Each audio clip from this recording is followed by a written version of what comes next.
Some tragedies are loud. Some arrive like storms you can see forming miles away.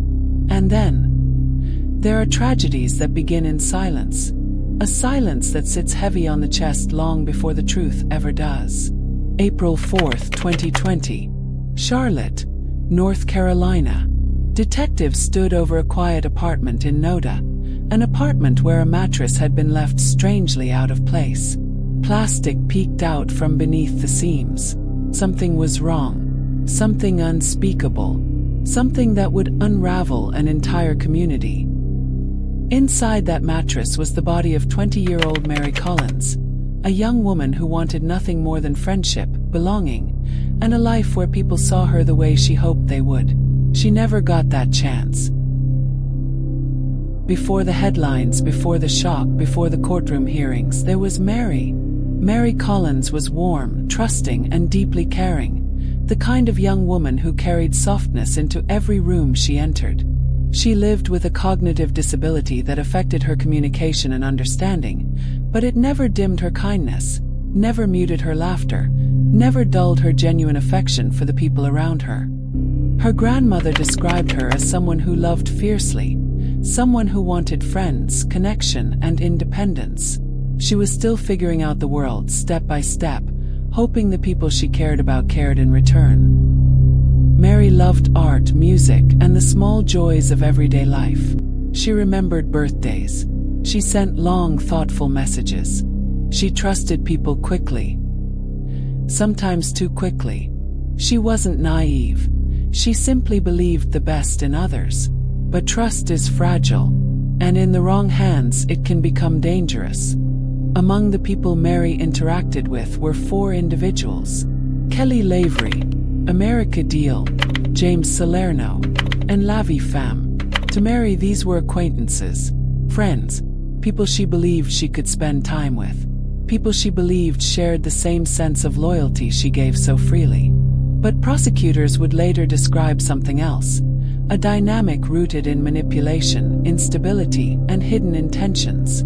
A group where decisions were unpredictable, where emotional volatility simmered beneath the surface, and where Mary, with her trusting nature, became vulnerable in ways she couldn't fully understand. She believed she was meeting friends. She believed she was safe. But safety requires reciprocity, and the people she trusted were not offering it.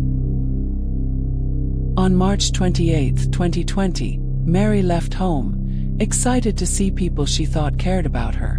She accepted an Uber paid for by Kelly Lavery, a small detail that investigators would later label as the first intentional step. Mary believed she was simply going to hang out. She messaged her family. She smiled. She stepped into the car. The Uber took her to an apartment in the Noda neighborhood of Charlotte, an apartment connected to Lavery and Pham. This would be the last time her family heard from her.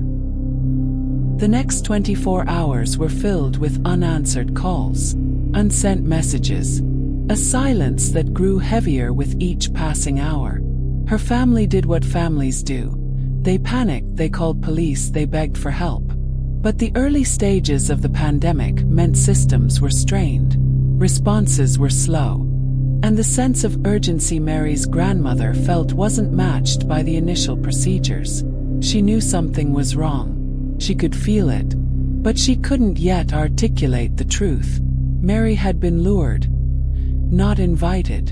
And what happened inside that apartment was not friendship, not conflict, not impulse, but cruelty that Mary never saw coming. By the evening of March 28th, Mary's phone had gone silent. No social media activity, no read receipts, no calls returned. For a 20-year-old who stayed tethered to her grandmother and mother through constant updates, the lack of communication was alarmingly unusual. Her family began reaching out to the people she was last seen with, and each answer felt more vague than the last. Some didn't pick up.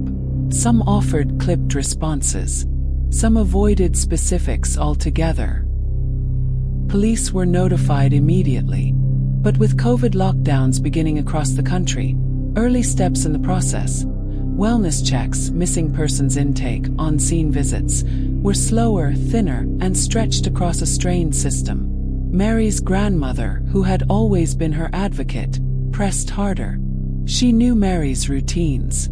She knew her patterns. She knew her voice. And she knew, with chilling clarity, this wasn't one of Mary's spontaneous choices. But the apartment Mary had gone to remained closed off. Calls weren't returned. Texts delivered but went unanswered. Mary wasn't just missing. She was unreachable. And the silence around her absence grew more suspicious by the hour. Investigators began reconstructing Mary's last movements. The Uber records showed she had indeed been dropped off safely at the Noda apartment. Phone data confirmed her device stopped transmitting shortly after. But that's where the clarity ended, and where the contradictions began. When officers contacted the people inside the apartment, timelines became blurry.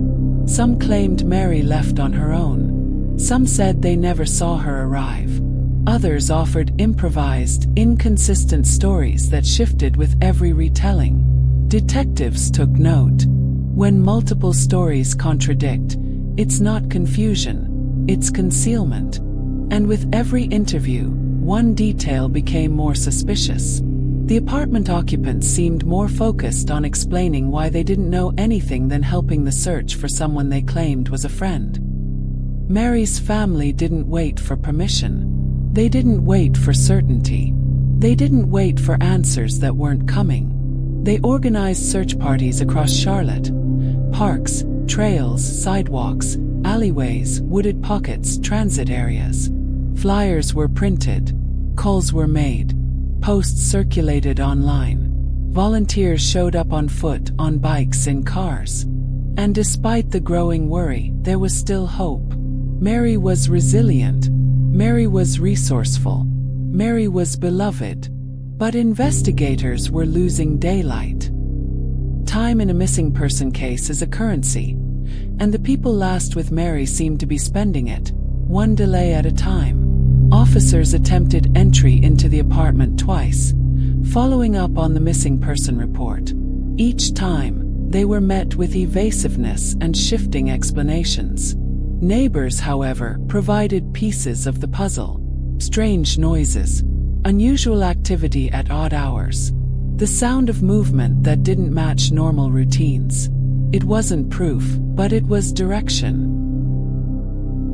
Detectives re-interviewed the 4 individuals connected to Mary's last known location: Kelly Lavery, America Deal, James Salerno, Levifem.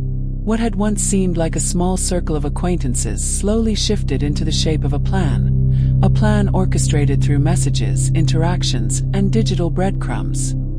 Some of these individuals had previous run-ins with the law. Some had histories of instability. Some had interpersonal conflicts that hinted at deeper issues. But what stood out most was the sudden alignment of silence, a coordinated withdrawal from cooperation. When investigators requested access to the apartment to check for any sign Mary had been there, they encountered more hesitation, more delays, more attempts to stall. And that stall only deepened the suspicion. It wasn't just that Mary hadn't been found. It wasn't just that her phone was off. It wasn't just that the story kept shifting. It was the sense, unmistakable, rising, urgent, that the people last with her knew far more than they were admitting. Police eventually returned with enough cause to conduct a welfare check with more force behind the request. Door knocks went unanswered. Shadows moved behind the blinds. Whispers were heard inside. Then finally the door opened. Detectives stepped into a space that felt wrong. The air was stale. Furniture out of place. Random items stacked where they shouldn't be. A mattress leaning oddly, like it had been repositioned recently. There was no immediate evidence of Mary. No belongings, no phone, no clothing. But the atmosphere of the apartment carried something that made officers pause. A sense of disturbance. A sense of concealment. A sense that Mary had been there and that something had happened. Investigators documented the scene carefully. Nothing was confirmed. Nothing was solved. Nothing was explained. But as they left the apartment, one thing became clear. This wasn't a disappearance. This was a turning point. On April 4, 2020, 7 days after Mary Collins vanished, the search ended in the most devastating way imaginable. Detectives returned to the Noda apartment with additional cause. This time, they weren't just conducting a welfare check. They were searching for evidence. Inside the bedroom, beneath an oddly positioned mattress, they uncovered something wrapped tightly in plastic. Layers upon layers. Compressed, concealed, hidden with intention, not panic. When the layers were cut away, officers found what Mary's family had feared most. Mary Collins had been found. The location, the concealment, the condition, all pointed to deliberate action. What police discovered in that apartment was not just the end of Mary's life. It was evidence of a coordinated attempt to cover up what happened. And with that discovery, the tone of the investigation transformed. This was no longer a missing person case. This was a homicide, one carried out with planning, concealment, and disturbing intent. The apartment became a crime scene. The occupants became suspects. And the stories they had told before began collapsing under the weight of physical evidence. As investigators retraced Mary's final hours, they found inconsistencies everywhere. Kelly Lavery, the one who had invited Mary over, claimed Mary left voluntarily. That was impossible. Mary had no transportation, no phone activity, no witness placing her outside that apartment after arrival. America Deal insisted she barely knew Mary, but message logs contradicted her, showing significant involvement before and after Mary's disappearance. James Salerno told officers he slept through the night. Yet neighbors reported movement, thuds, and strange activity at hours when Salerno claimed to be unconscious. La Vie Femme avoided interviews altogether at first, then later offered a version of events that didn't align with anyone else's story. 4 suspects, 4 different accounts, none of them matching. And with Mary discovered inside their apartment, silence was no longer just suspicious. It was incriminating. Forensic analysts turned to the digital trail, sometimes the only voice left in the room. Mary's phone stopped transmitting the night she arrived. It never connected again. But the suspects' devices told a different story. Text messages were deleted. Calls were wiped. Social media conversations vanished. Several apps showed signs of recent uninstalling or factory resets. One device pinged cell towers near the apartment all night, contradicting claims that the user had left early or wasn't there. Another had Google searches that prosecutors would later describe as deeply concerning. Digital silence from Mary. Digital activity from everyone else. It painted a chilling contrast. Inside the apartment, investigators noticed details they couldn't ignore. An unusually clean bathroom, far cleaner than the surrounding areas. Bleach stains on tile edges. Dark fibers in the drain trap. Fresh scrapes along the hallway floorboards. A mattress angled against the wall for no logical reason. None of this created a full picture, but each detail was a thread. Pull enough threads, and the truth begins to unravel. And unravel it did. Forensic technicians found DNA in multiple locations. Blood evidence had seeped into areas that weren't fully cleaned. Footwear patterns overlapped in the hallway. Trace materials inside the plastic wrapping were consistent with items found elsewhere in the unit. The apartment wasn't just the last place Mary was seen. It was the place where everything happened. As the forensic results came back, detectives began to see the shape of the crime. Mary hadn't simply been invited over. She had been lured. She wasn't among friends. She was among people who had been messaging one another before her arrival. Messages hidden, deleted, or abruptly cut short. And she didn't leave the apartment. She never had the chance. The suspect's attempts to clean the scene, rearrange items, wrap and conceal a body, and craft a unified story were undone by the evidence they didn't consider. Patterns in dust, marks on wood, residual DNA, cross-contamination between rooms, inconsistencies in the order of cleaning. The apartment told the truth, even when those inside it wouldn't. And by the end of the process, detectives had enough to link each suspect not just to the apartment, but to Mary's final moments. With forensic evidence, digital records, contradictory statements, and the discovery of Mary's body inside their apartment, investigators moved swiftly. One by one, the 4 suspects were taken into custody.